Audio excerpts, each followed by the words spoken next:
अस्सलाम वालेकुम, मैं हूं रेहान तारिक और आप देख रहे हैं दस्तक। पानी का कोई रंग नहीं होता, ना ही इसकी कोई खुशबू, ना कोई आवाज़, ना कोई साज होता है, लेकिन फिर भी ये वो नेमत है जो हर एहसास को छू जाती है।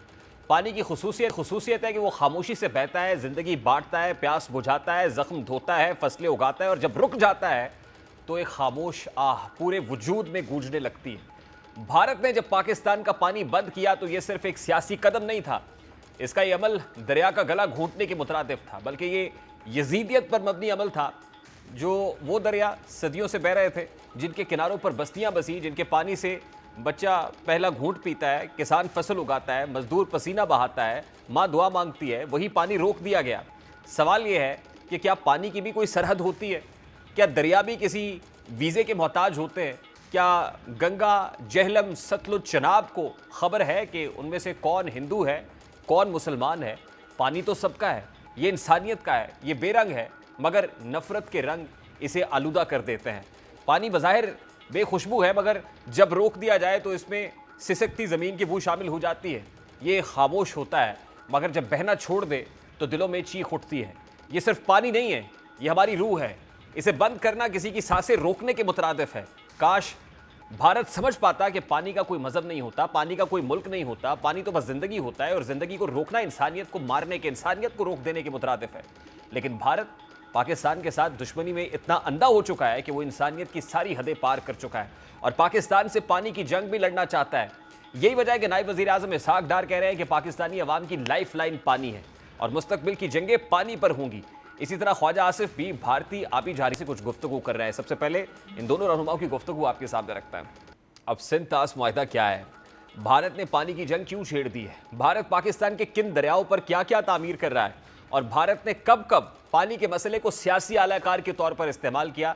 इन सब पहलुओं पर बात करेंगे, लेकिन सबसे पहले सिंध तास मुआहदा क्या है, इस पर बात कर लेते हैं। बुनियादी तौर पर यह मुआहदा पाकिस्तान और भारत के दरमियान 1960 में आलमी बैंक की सालसी में तय पाया। यह मुआहदा दोनों ममालिक के दरमियान दरियाओं की पानी की तकसीम के लिए किया गया था ताकि पानी के मसाइल पर कोई जंग या तनाज़ा ना हो। इस मुआहदे की जरूरत 1948 में उस वक्त पेश आई जब भारत ने मशरकी दरियाओं का पानी बंद कर दिया। दोनों ममालिक के दरमियान पैदा होने वाली कशीदगी के बायस आलमी बरादरी मुतहर्रिक हुई और 19 सितंबर 1960 में पाकिस्तान और भारत के दरमियान सिंध तास मुआहदा तय पाया।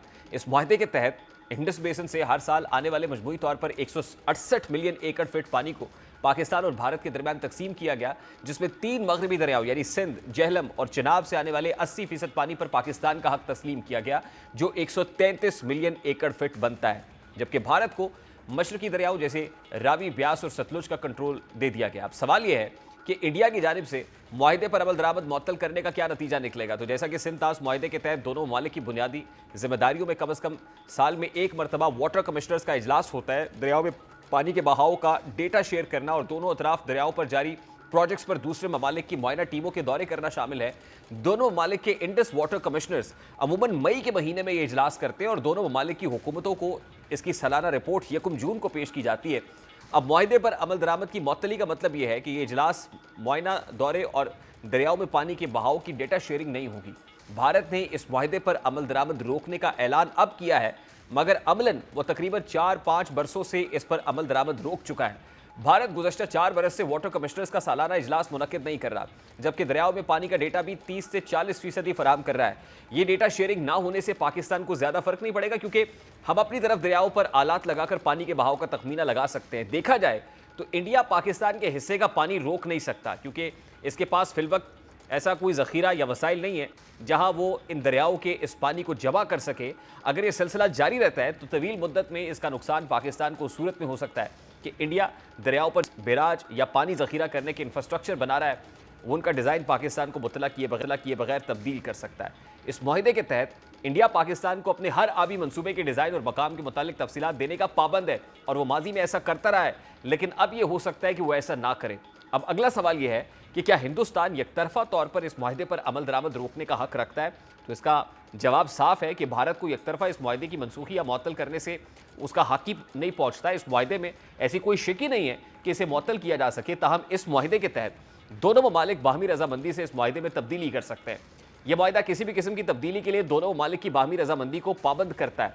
सिंध तास मुआहदे को आलमी बैंक के साथ साथ इसकी कुछ शिकों को वियना कन्वेंशन के तहत भी तहफ़्फ़ुज़ हासिल है और कोई भी मुल्क यकतरफा तौर पर इस मुआहदे पर अमल दरामद को मुअत्तल नहीं कर सकता। पाकिस्तान इस इक़दाम को अक़वाम मुत्तहिदा में चैलेंज कर सकता है, आलमी अदालत इंसाफ से रुजू कर सकता है या वर्ल्ड बैंक से सालिसी के लिए राब्ता कर सकता है। भारत के पाकिस्तान पर सिंध तास मुआहदे की तरह श्रीलंका और बांग्लादेश के साथ भी पानी की तकसीम के मुआहदे हैं, और अगर वो कोई यकतरफा इक़दाम उठाता है तो वो ममालिक भी अपने अपने मुआहदों को लेकर चौकन्ना हो जाएंगे और इंडिया को टफ टाइम दे सकते हैं। इसी तरह इंडिया में बहने वाला दरिया या ब्रह्मपुत्रा और चीन से निकलने वाला, और अगर इंडिया या पाकिस्तान के मफादात का ख्याल नहीं रखता तो इसे चीन से भी इस दरिया पर दबाव और ख़तरा लाहक हो सकता है। अब भारत किन किन दरियाओं पर डैम तामीर कर रहा है, तो भारत दरियाए चिनाब जो सिंध तास मुआहदे के तहत मुकम्मल तौर पर पाकिस्तान को दिया गया था, इस पर कई हाइड्रो पावर प्रोजेक्ट्स तामीर कर रहा है। दरियाए झेलम भी सिंध तास मुआहदे के तहत पाकिस्तान को दिया गया, मगर भारत इस पर भी कंस्ट्रक्शन कर रहा है। इसी तरह भारत ने दरियाए नीलम पर Kishan Ganga hydro power project की तामीर भी मुकम्मल कर ली है। इसके लिए इसने 16 किलोमीटर तवील सुरंग बनाकर नीलम दरिया के पानी का रुख अपनी तरफ मोड़ लिया है। दरियाए सिंध जो भारत से निकलता है मगर मुआहदे के तहत पाकिस्तान को दिया गया है, लेकिन भारत इस पर भी तामीरात कर रहा है। अब ये पहला मौका नहीं है जब भारत ने मुआहदा खत्म करने की धमकियां दी हो, बल्कि इससे पहले भी जितनी बार पाकिस्तान और इंडिया के दरमियान तनाज़ात में इजाफा हुआ, सिंध तास मुआहदा तोड़ने की बातें भी उठी। सन 2001 और सन 2002 में जब इंडिया और पाकिस्तान के दरमियान हालात कशीदा हुए तो उस वक्त इंडिया के आबी वसाइल के वजीर बजुए चक्रवर्ती ने कहा था कि पाकिस्तान पर दबाव डालने के लिए इंडिया कई इकदाम कर सकता है, और अगर हमने सिंध तास मुआहदे को ख़त्म करने का फैसला किया तो पाकिस्तान खुश्कसाली की जद में आ जाएगा और वहाँ के लोगों को पानी का एक एक कतरा उसके लिए भीख मांगनी पड़ेगी। फिर सन 2016 में उड़ी में एक फौजी कैंप पर शिद्दत पसंदों के हमले के 1.5 हफ्ते बाद सितंबर में सिंध तास मुआहदे की एक जायजा मीटिंग हुई थी, जिसके शुरका से खिताब करते हुए इंडियन वजीर आजम नरेंद्र मोदी ने उस मुआहदे की तरफ इशारा करते हुए कहा था कि खून और पानी साथ साथ नहीं बह सकते। सन 2019 में पुलवामा में सिक्योरिटी फोर्सेस पर दहशतगर्दाना हमले के बाद भारत के मरकजी वजीर ने बयान दिया था कि हुकूमत ने पाकिस्तान जाने वाले पानी की तकसीम को बंद करने का फैसला किया है।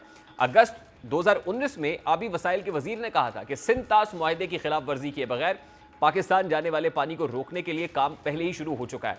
2 बरस कबल भी इंडिया ने इस सिलसिले में पाकिस्तान को एक नोटिस भेजा था, लेकिन इसमें सिर्फ तब्दीलियों पर बातचीत का जिक्र था। तब अगस्त 2024 में तब्दीलियों के साथ साथ इस मुआहदे पर नजरसानी की बात भी की गई थी। अब भारत की आबी जारहियत सबके सामने है। पाकिस्तान का कानूनी तौर पर तो पलड़ा भारी है, लेकिन की जरूरत यह है कि दुनिया भारत के इस अमल का साथ देगी या फिर वो अपना वजन पाकिस्तान के पलड़े में डालेगी। इस वक्त वाटर एक्सपर्ट और senior consultant world bank doctor Asif हमारे साथ मौजूद है। अस्सलाम वालेकुम डॉक्टर साहब, बहुत बहुत शुक्रिया आपके वक्त के लिए। डॉक्टर साहब, सबसे पहले तो बड़ा सादा सा सवाल है, भारत ने सिंध तास मुआहदा मुअत्तल करने की धमकी दी, प्रैक्टिकली ऐसा हुआ नहीं, लेकिन पाकिस्तान के का जो पानी है वो हम हर गुजरते दिन के साथ देख रहे हैं कि कब हो रहा है। इसका मतलब कहीं ना कहीं भारत की कोई साजिश या कहीं ना कोई मिलावट तो मौजूद है। अब प्रैक्टिकली ये बताइएगा कि अगर Bharat at this point in time ये इतना बड़ा इकदाम लेता है या ये फैसला करता है, तो इसकी वजह टेक्निकल है कि भारत कुछ डैम्स तामीर कर रहा है अपने पास, कुछ कंस्ट्रक्शन हो रही है रिजर्वायर्स की, क्या इसके लिए भारत इसको रोक रहा है, या फिर आपको ये पॉलिटिकल इशू लगता है, कोई सियासी मसला लगता है? रेहान साहब, बहुत बहुत शुक्रिया आपको मुझे इनवाइट करने का और इस मौजू में बात करने का, जो कि बहुत ही इम्पोर्टेंट है। इसका थोड़ा सा मैं आपको बैकग्राउंड बता देता हूँ। जिस तरह आपको दुख हुआ है, पूरा पाकिस्तानियों को दुख है, मुझे भी बीइंग ए वाटर एक्सपर्ट या इन्वायरमेंटल साइंसेज का एक्सपर्ट मुझे इंतहाई ज़्यादा दुख हुआ है, क्योंकि 1947 में जब पार्टीशन हुई थी, तो याद रखिएगा कि इन्वायरमेंट की, वाटर की कोई बाउंड्रीज नहीं होती, तो बाउंड्रीज को डिसाइड नहीं किया गया था। तो शुरू में क्या हुआ था कि उनके काफ़ी जो फिरोजपुर और मधुपुर हेडवर्क्स थे, उनका 90% कमांड एरिया जो था वो पाकिस्तान में था, और उन्होंने सप्लाईज कट कर दी। तो आप खुद सोचें, पाकिस्तान के कई लाइवलीहुड एट स्टेक हो गए थे। तो वर्ल्ड बैंक ने बड़ी इस पर टेंशन बनी। फिर वर्ल्ड बैंक ने निगोशिएट किया और सितंबर 1961 में इंडस वाटर ट्रीटी साइन हुई between India and Pakistan, world bank के ताउन से, और जो कि लैंडमार्क एग्रीमेंट समझा जाता है। अच्छा, ये तो अभी थोड़ी सी एस्केलेशन हुई है पहलगाम का जो वाकया हुआ है। इससे पहले इस ट्रीटी ने मेरे ख्याल से 3 या 4 वॉर सर्वाइव कर ली है। 1965 की वॉर सर्वाइव की है, 1971 की वॉर सर्वाइव की है। तो मैं तो ये समझता हूँ कि it's not kind of a technical, it's kind of a political issue, और एक पाकिस्तान को इंतहा दर्जी की एक प्रेशर देने की एक इंडिया की तरफ से मैं समझता हूँ कि एक टैक्टिस है। क्योंकि देखिए, ये तो एक ह्यूमन राइट्स की भी आप समझ लें कि it's a kind of a violation of human rights. जब आप पानी रोकेंगे, obviously we are upper riparian, हम नहीं, एक होते हैं अपर राइपेरियन, एक होते हैं lower riparian. We are basically lower riparian. हम और भी बड़े प्रॉब्लम फेस करते हैं। जब पानी ज़्यादा होता है तो तमाम जितने ये आपका इंडस बेसन का जो कैचमेंट एरिया है, इसके तमाम जितने रिवर्स हैं, इनका तमाम पानी कन्वर्ज होके हमारे लो लाइन्स एरिया सिंध में आता है और इसका बेस लेवल सिंध है। तो सिंध में आप देखें तो वहां पर मतलब है फ्लड्स अगर बाकी जगह महीना डेढ़ रहता है, तो सिंध में कोई 6-6 महीने पानी खड़ा रहता है। सो डेफिनेटली मेरा नहीं ख्याल कि इंडिया को कोई ऐसा एक्शन लेना चाहिए। इससे पहले बहुत ज्यादा मतलब है टेंशन बनी है, लेकिन कम से कम ऐसी थ्रेट इंडिया ने नहीं दी, और ना मतलब इसको कैंसिल करना चाहिए, क्योंकि it it speaks about the क्या कहें, लोगों की लाइवलीहुड का सवाल है इसमें जी। ठीक है, इन जी रेहान रिस्पॉन्स टू इट हमने जो फ़ज़ाई रास्ता है वो बंद किया है और उससे ज़ाहिर है भारी भरकम भारतीय मईशत को नुकसान भी पहुंच रहा है। लेकिन आप ये कह रहे हैं कि single handedly Indus water treaty को अबैंडन करना ये भारत के इख्तियार में नहीं है, उसको ये इस्तेहकाक लीगली नहीं है कि वो सिंगल हैंडेडली इस ट्रीटी को अबैंडन अगर करना चाहे, जो कि नहीं की गई है at this point in time, वो नहीं कर सकता ही? मेरे ख्याल से तो जी इसलिए नहीं कर सकता कि ये बायलैटरल एग्रीमेंट है।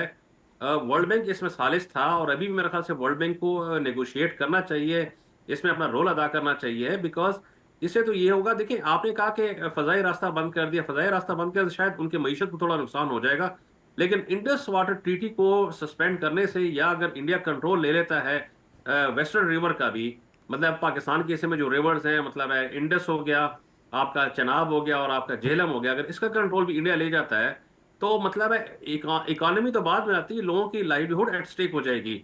हमारे देखिए इंडस बेसिन रिप्लेसमेंट वर्क में हमारे दो बड़े मेजर डैम बने थे, तरबेला और मंगला। तो जाहिर सी बात है, इनमें पानी कहाँ से आएगा, और इनका कमांड एरिया आप देखें तो बहुत ज्यादा है। तो ये तो लाइवलीहुड एट स्टेक हो जाएगी। मेरे ख्याल से वर्ल्ड बैंक को और पूरी दुनिया को इस पर नेगोशिएट करना चाहिए कि इसको पॉलिटिक्स से एक बिल्कुल सेपरेट चीज रखा जाए। It's a kind of a technical issue. ये एक प्रॉब्लम है लोगों की लाइवलीहुड का। देखिए, ये जो हमारा ठीक, रीजन डॉक्टर है। साहब आप ये कह रहे हैं टेक्निकल इशू तो है, लेकिन यहाँ पे जो इंटेंट है, इंटेंशन है इस वक्त भारत की, वो पॉलिटिकल इंटेंशन है, वो सियासी तौर पे इसको कैपिटलाइज करना चाहता है। मुझे जरा टेक्निकली बताइएगा कि भारत अगर ये पानी रोकता है तो वो क्या पानी जमा करके इसको को डैम्स के अंदर को कैपिटलाइज कर सकता है, या किसी और तरीके से इसको कैपिटलाइज कर सकता है, या फिर रोकना भी टेक्निकली भारत के लिए पॉसिबल नहीं है? क्योंकि हमारे यहाँ तो आपको पता है कि वो फ्लड्स की सिचुएशन, पानी ज़्यादा हो जाना भी एक बहुत बड़ा प्रॉब्लम हो जाता है। क्या भारत जो है टेक्निकली ये पानी रोक सकता है, या इसको रोक के कैपिटलाइज कर सकता है? क्या उसके पास इतने रिजर्वाइज हैं, या डैम्स की opportunity at this point in time available है?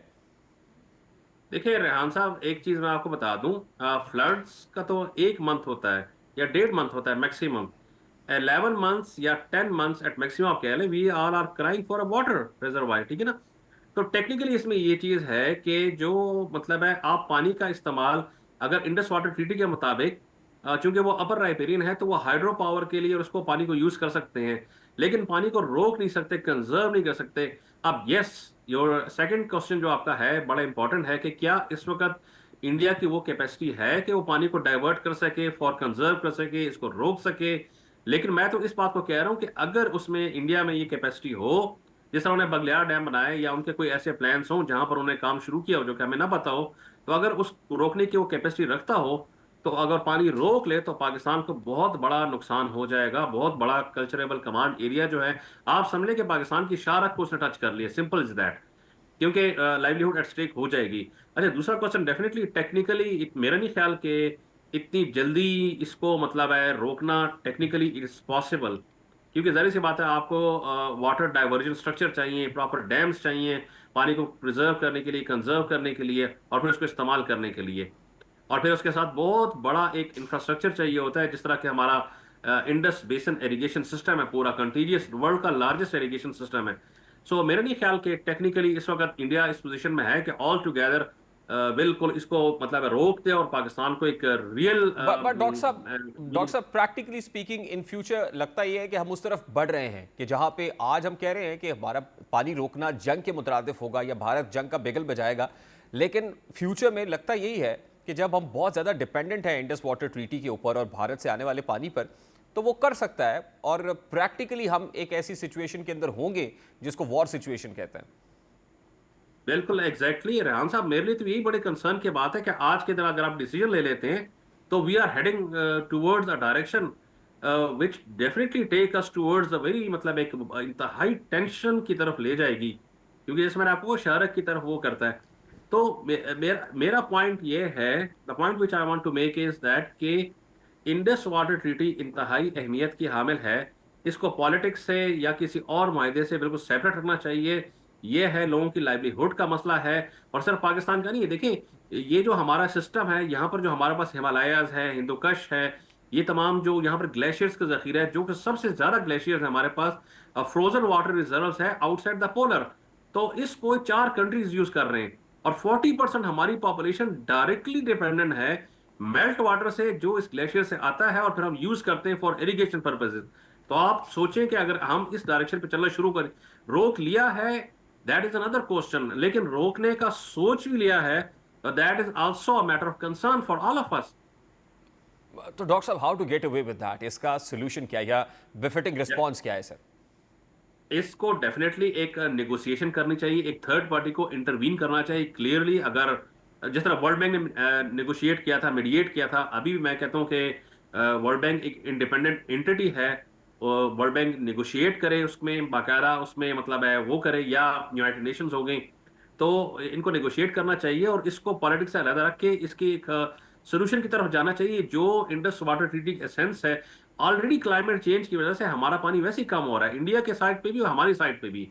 तो अगर बीच में ये टेंशन शुरू हो जाए तो फिर तो मतलब है definitely we will be crying for a single drop of water in future. तो who is going to take it to the world bank now? Pakistan को ये मामला वर्ल्ड बैंक के साथ उठाना चाहिए, क्योंकि एज ऑफ नाउ मेरा नहीं ख्याल कि हमने इसको वर्ल्ड बैंक तो के पास अपना मुकदमा रखा है। देखें, जो कंट्री मेजर सफरर है, अगर इंडिया कहता है हम मतलब है इसको सस्पेंड करते हैं, तो डेफिनेटली पाकिस्तान विल सफर।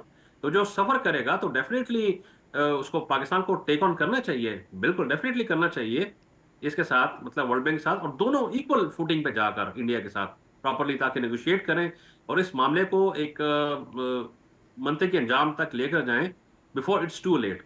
फिर ऐसा ना हो कि वहां पर कंस्ट्रक्शन, देखें एक चीज होती है रेहान साहब, जब आपके मतलब ट्रीटीज नहीं होती, तो देर आर टू सोसाइटीज, एक अपर राइपेरियन होता है, एक लोअर राइपेरियन होता है। जो लोअर अपर राइपेरियन होता है उसके पास जाहिर सी बात है, उसके पास इख्तियार होता है पानी डाइवर्ट करने का, क्योंकि वो पहले पानी उससे गुजर के आता है। तो मतलब है इंडिया इस केस में जो मैं देख रहा हूं, तो appears to be upper riparian. ठीक। तो इंडिया के पास शायद टेक्नोलॉजी का ना होना, कैपेसिटी का ना होना, टेक्निकल एक्सपर्टीज का ना होना इस वक्त, that is another issue. But if you want to do, he can do it, India can do it very easily. ठीक। Pakistan will remain optionless. आपके तरबेले में पानी नहीं आएगा, आपके मंगला में पानी नहीं आएगा, तो what will you do then? इतना पानी तो आपके पास है ही नहीं कहीं, ठीक।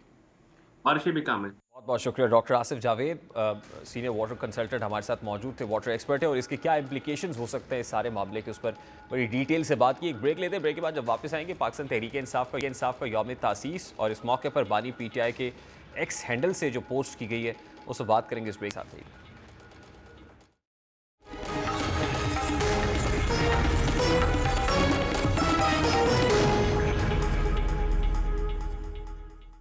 आज तहरीक इंसाफ का 29वां यौम तासीस है। ये आम तासुर है कि जब 1996 में बानी PTI ने एक नई सियासी जमात की बुनियाद रखी, तो आवाम ने इसे एक दयानतदार, निडर और करप्शन से पाक पाकिस्तान की नवीद समझा।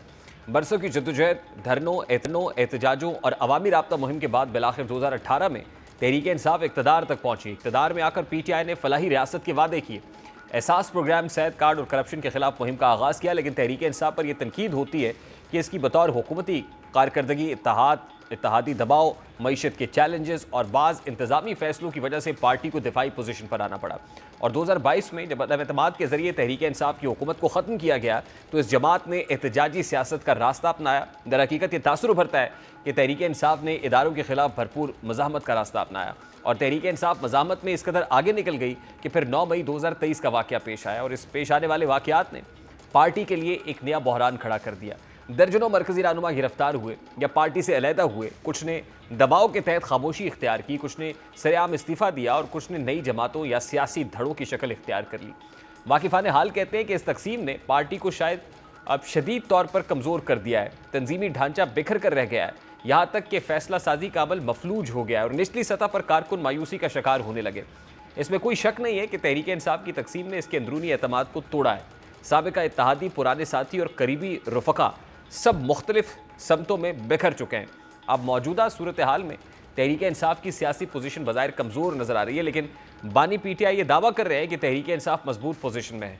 इसको इस्टेब्लिशमेंट की ज़रूरत नहीं बल्कि इस्टेब्लिशमेंट को तहरीक इंसाफ की ज़रूरत है। जबकि आज वज़ीर आला KP के अली अमीन गंडापुर ये दावा कर रहे हैं कि बानी PTI जीत चुके हैं और उनके मुखालिफ हार चुके हैं। आज अली अमीन गंडापुर क्या कहते हैं, ज़रा उसकी एक झलक आपके साथ करें। इस वक्त पाकिस्तान तहरीक इंसाफ के रहनुमा नईम हैदर पिजौता साहब हमारे साथ मौजूद है। अस्सलाम वालेकुम नईम हैदर पिजौता साहब, बहुत बहुत शुक्रिया आपके वक्त के लिए। अली अमीन गंडापुर साहब का स्टेटमेंट हमने चलाया, आपने सुना बानी PTI जंग जीत चुके हैं। ये कैसी जंग जीते हैं कि आज भी पाकिस्तान तहरीक इंसाफ के लोग अदालतों के चक्कर लगाते रहे। कायम मकाम चीफ जैसे इस्लामाबाद हाई कोर्ट से मुलाकात भी हुई, लेकिन बानी PTI से मुलाकात की कोई सबील नहीं हो पा रही, और आपको लगता है कि ये जंग जीत चुके हैं? बड़ी नवाजिश, बड़ी मेहरबानी, आपने मौका दिया जी। देखिए, जंग जीतने की बात यह है कि इमरान खान साहब ने जो तहरीक इंसाफ की बुनियाद रखी, इस तहरीक का आगाज़ किया, उसका मकसद ये था कि पाकिस्तान के अंदर जो है वो इंसाफ जो है वो कायम होना चाहिए। इमरान खान साहब का मिशन था कि हमारा मुल्क जो है वो अगर 1947 के अंदर जो है वो आज़ाद हुआ तो हकीकी मायनों में जो है वो आज़ाद हो, क्योंकि हमारा मुल्क का जो आगाज़ है, जो बुनियाद है, इस ला इलाहा इल्लल्लाह के नाम के ऊपर रखी गई थी। तो इमरान खान साहब ने अपनी जो एफर्ट की, जो 29 साला इस जो है वो तहरीक के अंदर जो उनकी जदोजहद थी पॉलिटिकली, उसके अंदर उनकी कामयाबी 8 फरवरी को हुई। 8 फरवरी को अवाम ने ये साबित कर दिया कि वो उनके साथ खड़े हैं। 8 फरवरी को जो पूरी दुनिया ने देखा कि किस तरह पाकिस्तान की अवाम जो है उसके अंदर एक शऊर आ गया, एक सोच आ गई है, एक उनके अंदर बेदारी हो गई है। उन्होंने पहचान लिया है कि कौन उनके मुल्क के लिए बेहतर है, कौन उनके मुल्क के लिए गलत है। जितने मर्जी आपने इल्ज़ामात लगा लिए, आपने केसेस बना लिए, आपने प्रोपेगेंडे कर लिए, एक के बाद दूसरी सजाएं दे ली, लेकिन वो तमाम तरह आपके जो हथकंडे थे वो नाकाम हुए। वो नाकाम इस वजह से हुए क्योंकि आवाम के अंदर शऊर जो है इमरान खान ने पैदा किया। इमरान खान ने ये नारा बुलंद किया कि पाकिस्तान एक खुददार मुल्क है, एक आज़ाद खारजा पॉलिसी है, हम कोई गुलाम कौम नहीं है, और किसी सूरत भी हम किसी के बैरूनी प्रेशर की वजह से हम अपने अंदरूनी मामलात के खुद मालिक हैं, ज़ामिन है। अवाम जो है वो अवाम पाकिस्तान की जो है वो फैसला करेगी। सर कि 8 फरवरी 2024 के बाद पाकिस्तान तहरीक इंसाफ की हर स्ट्रैटेजी, हर हिकमत अमली, हर हरबा नाकाम हुआ है, वो हुकूमत पर हो या इस्टेब्लिशमेंट पर हो, कोई जादू चल नहीं सका है। देखिए, नाकामी की बात नहीं है। अगर आप देखें तो पाकिस्तान के अंदर इस वक्त जो पाकिस्तान की सरजमीन है वो बेआइन हो चुकी है। पाकिस्तान के अंदर जो आइन है, आइन के मुताबिक अगर मुल्क चल रहा होता तो आप कहते हैं कि हमारी जो स्ट्रेटजी है वो नाकाम हुई। अगर हम एहतजाज के लिए निकलते हैं तो सीधी गोलियां चलाई जाती हैं। अगर हम अदालतों में जाते हैं तो आगे 26वीं तरमीम का सामना करना पड़ता है। अगर हम कोई बात करते हैं तो फीका लॉ सामने आया पड़ता है। अगर हम कोई लेकर अलम बुलंद करते हैं तो लोगों को उठा लिया जाता है, अगवा कर लिया जाता है। तो ऐसी सारे सूरत हाल के अंदर हमारा सर्वाइवल कर जाना, डटे रहना, खड़े रहना, हमारे लीडर का जेल में ये कहते रहना कि मैं डील नहीं करूँगा, मैं यहाँ बैठा रहूँगा, लेकिन अपनी जो एक विजन है, जो अपनी खुददारी है, जो एक अपने असूल हैं, उसके ऊपर मैं कायम रहूँगा। तो ये कामयाबी है, ये नाकामी तो नहीं। लेकिन नहीं पिजौता साहब, उसूल है क्या, प्रिंसिपल पोजीशन है क्या? अब देखिए, आजम सवाती साहब आते हैं, वो कहते हैं बानी PTI ने एस्टैब्लिशमेंट से बातचीत का गोएड दिया है। बैरिस्टर गौर कहते हैं एस्टैब्लिशमेंट बिल्कुल बातचीत हो सकती है। पर्सनल कैपेसिटी में इमरान खान कहते हैं नहीं, लेकिन मुल्क के लिए हो सकती है। आज इमरान खान साहब यौम तासीस पर ट्वीट जो उनके ट्विटर हैंडल से होता है वो ये कि इस्टेब्लिशमेंट को PTI की ज़रूरत है, PTI को इस्टेब्लिशमेंट की ज़रूरत नहीं है। तो उसूली मौक़िफ़ है क्या, प्रिंसिपल पोजीशन है क्या PTI की? देखिए, प्रिंसिपल पोजीशन है वो असूली मौक़िफ़ ये है। जहाँ तक इस्टेब्लिशमेंट की बात है तो इमरान खान साहब ने जब मेरे सामने मतलब अरसा लगा लें 2-4 महीने पहले जब बात की थी तो उन्होंने कहा था कि बात वहीं होती है जहाँ पावर होती है। तो हम बात वहाँ वो करेंगे, अपनी ज़ात के लिए नहीं करेंगे, बल्कि मुल्की इंटरेस्ट की बात करेंगे, जहाँ मुल्की इंटरेस्ट शामिल होगा। मुल्क के अंदर जो मसाइल हैं, जो अमन नहीं आ रहा, जो मईशत तबाह बर्बाद की जा रही है, जो मुल्क के अंदर रूल ऑफ लॉ नहीं है, जो इलेक्शन के अंदर धांधली की गई, चीफ इलेक्शन कमिश्नर मुद्दत पूरी करने के बाद भी मौजूद हैं, उनके साथ 2 मेंबर बैठे हुए हैं।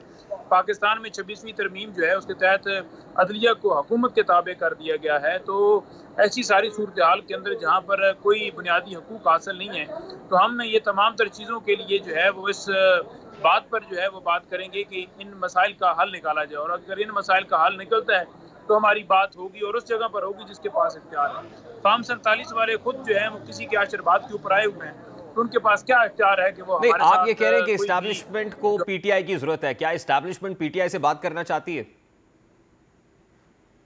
देखिए, एस्टेब्लिशमेंट को PTI से इसलिए ज़रूरत है क्योंकि एस्टेब्लिशमेंट जो है वो इस मुल्क को चला रही है, और इस मुल्क के अंदर जो मसाइल हैं इस वक्त, जो हमारी हिंदुस्तान के साथ सूरत हाल पैदा हो चुकी है, जो उन्होंने हमारा पानी बंद किया और हम यहाँ पर जो है वो सिर्फ नारे मार रहे हैं। हमें चाहिए कि प्रैक्टिकली जो है वो उसका जवाब जो है, जैसे खान साहब ने कहा था कि हम सोचेंगे नहीं बल्कि हम जवाब देंगे। तो जवाब जब आप देते हैं तो उसके पीछे आपको ये देखना होता है कि कौम की जो है वो यकजहती आपके साथ है, कौम आपके साथ खड़ी है। तो शहबाज शरीफ के पीछे तो कौम नहीं खड़ी, इमरान खान के साथ कौम खड़ी है। आप इमरान खान को बाहर ले आइए, आप उनको रिहा कीजिए और वो जो डिसीजन जो भी होगा उस पर इमरान खान साहब जो है वो उस डिसीजन का हिस्सा होंगे, वो बात क्या करेंगे। आप एनआरओ मांग रहे हैं? जब आप कहते हैं इमरान खान को बाहर ले आए तो आप एनआरओ मांगते हैं? जी, जब आप इमरान खान को बाहर लाने की बात करते हैं तो आप एनआरओ मांग रहे होते हैं, कोई डील मांग रहे हैं, ढील मांग रहे हैं कि बानी पीटीआई को पैरोल पे लेके आए?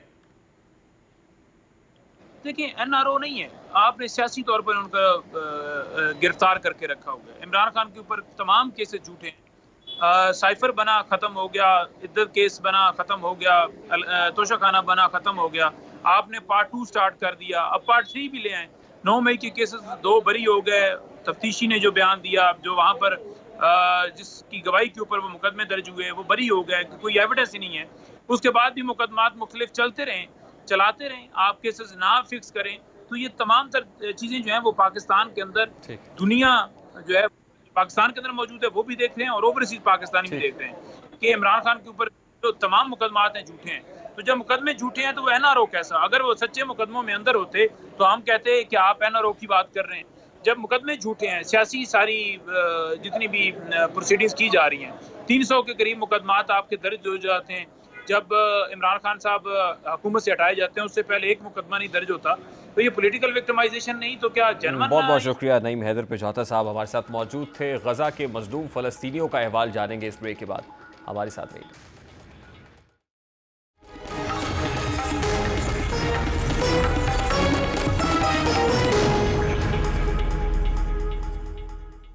फ़लस्तीन में जारी जंग एक ना ख़त्म होने वाला इंसानी अलमिया बन चुकी है। 18 माह से ज़ायद अरसे से जारी इस जंग ने गजा को तबाही के दहाने में पहुंचा दिया है। हमास की वजारत सेहत के मुताबिक गजा में अब तक 51,000 से ज़ायद फ़लस्तीनी शहीद हो चुके हैं। ताज़ा तरीन इतलात के मुताबिक खान यूनिस, जबालिया, बेत हुनून और शेख ज़ायद जैसे इलाकों में हमलों की शिद्दत में इजाफा हुआ है, जहाँ सिर्फ एक दिन में 59 अफराद शहीद हुए। 18 मार्च 2024 को एक मुख्तसर जंग बंदी के खात्मे के बाद दोबारा शुरू होने वाले हमलों में 1691 अफराद हलाक हुए हैं। अक़वाम मुत्तहिदा और आलमी इदारे सेहत ने खबरदार किया है कि गजा कहत के दहाने पर है। अस्पताल तिब्बी सहूलियात के फुकदान की वजह से मफलूज हो चुके हैं, जहाँ बच्चों और बूढ़ों को बुनियादी तिब्बी इमदाद तक रसाई नहीं। तकरीबन 5 लाख फ़लस्तीनी बेघर होकर गजा के साहिली इलाकों में पनाह लेने पर मजबूर हैं, जहाँ हालात इंतहाई अबतर हैं। United relations relief and work agency की एक रिपोर्ट के मुताबिक तकरीबन 3,000 इमदादी सामान से भरे ट्रक इस वक्त इसराइली इजाज़त के मुंतज़िर हैं। हालिया महीनों में गजा में इमदादी कारकुनान और अक़वाम मुत्तहिदा के मराकज़ पर भी हमले हुए हैं, जिनमें इंसानी हलाकतें हुई, जिससे आलमी सतह पर इसराइल के इक़दामात पर शदीद तनकीद की जा रही है। इसराइली फ़ौज ने तस्लीम किया है कि गुज़श्ता माह वस्ती गजा के दिर अल बलाह में एक टैंक की फायरिंग से अक़वाम मुत्तहिदा का एक बल्गारियाई कारकुन हलाक हुआ था। बल्गारियाई ने इस पर इसराइल से सरकारी माफ़ी वसूल की। इसी तरह फ़ौज ने गजा में 15 फ़लस्तीनी इमरजेंसी वर्कर्स की हलाकत को ऑपरेशनल नाकामी करार देते हुए एक फील्ड कमांडर को बरतरफ करने का ऐलान किया। गजा के लोग खौफ, गम और बेयकीनी के आलम में ज़िंदगी गुजार रहे हैं, जबकि आलमी बरादरी से फौरी जंगबंदी और इमदाद की अपील भी की जा रही है। ये वो वक्त है कि जिस वक्त ना सिर्फ आलमी बरादरी को के उठने का, उनको जगाने का वक्त है, बल्कि मुस्लिम उम्मा को झंझोड़ने का वक्त भी हुआ चाहता है। अभी एक ब्रेक लेंगे, ब्रेक के बाद वापस आएंगे, कंटिन्यू करेंगे हमारे साथ।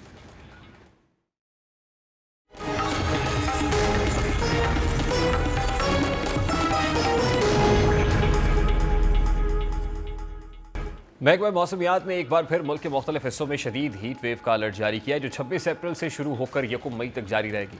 इस दौरान सिंध, जनूबी पंजाब और बलूचिस्तान में दर्जा हरारत मामूल से 5 डिग्री तक बढ़ने की पेशगोई की गई है, जबकि बालाई पंजाब, इस्लामाबाद, आज़ाद कश्मीर और गिलगित बल्तिस्तान में भी गर्मी की शिद्दत मामूल से 4 से 6 डिग्री ज़्यादा हो सकती है।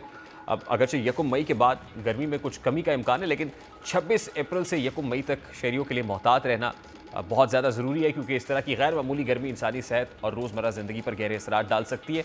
हीट वेव की ये कैफियत सिर्फ एक वक्ती मौसम का नतीजा नहीं, बल्कि मौसमियाती तब्दीली का वाज़ेह असर है। माहिरीन के मुताबिक दुनिया भर में बढ़ती हुई आलमी हिद्दत, जिसे ग्लोबल वार्मिंग कहा जाता है, हीट वेव्स की शिद्दत और तसलसल में इजाफे का सबसे बड़ा सबब है। जब दुनिया भर में दर्जा हरारत मुसलसल बढ़ता है तो ज़मीन का कुदरती दर्जा हरारत का तवाज़ुन बिगड़ जाता है, एंट्रोपी ऑफ द सिस्टम बिगड़ती है। पाकिस्तान जैसे तरक्की पजीर ममालिक जहाँ पहले ही माहौलियाती मनसूबाबंदी का फुकदान है, वहाँ ये असरात मज़ीद शदीद हो जाते हैं। दरख्तों की कटाई, शहरी इलाकों में सब्ज़े की कमी, गाड़ियों और कारखानों से खारिज होने वाली आलूदा गैसें और ज़मीन की हद से ज़्यादा पुख्ता तामीराती ढांचे ज़मीन को गर्म रखने का बाइस बनते हैं। यही वजह है कि अब हीट वेव एक गैर अहम मामला नहीं रहा, बल्कि हर साल पहले से ज़्यादा शिद्दत और वुसअत के साथ ज़ाहिर हो रहा है। मौसमियाती तब्दीली का ये असर न सिर्फ गर्मी को बढ़ा रहा है, बल्कि बारिश के निज़ाम, फसलों की पैदावार, पानी की दस्तियाबी और इंसानी सेहत को भी बराह रास्त मुतासर कर रहा है। यहाँ ये समझने की ज़रूरत है कि अगर हमने फौरी तौर पर माहौलियाती इस्लाहात ना की तो हीट वेव, सैलाब, खुश्कसाली और दीगर कुदरती आफात हमारी ज़िंदगी का मामूल बन जाएगी। हमें इनफरादी और इज्तमाही तौर पर ऐसे इक़दाम और माहौल के तहफ़्फ़ुज़ में मददगार साबित हो। प्रोग्राम का वक्त अपने इख्तिताम को पहुँचा। आपसे मुलाकात होगी इंशाअल्लाह अगले हफ्ते। तरक्की और खैर। अल्लाह हाफ़िज़।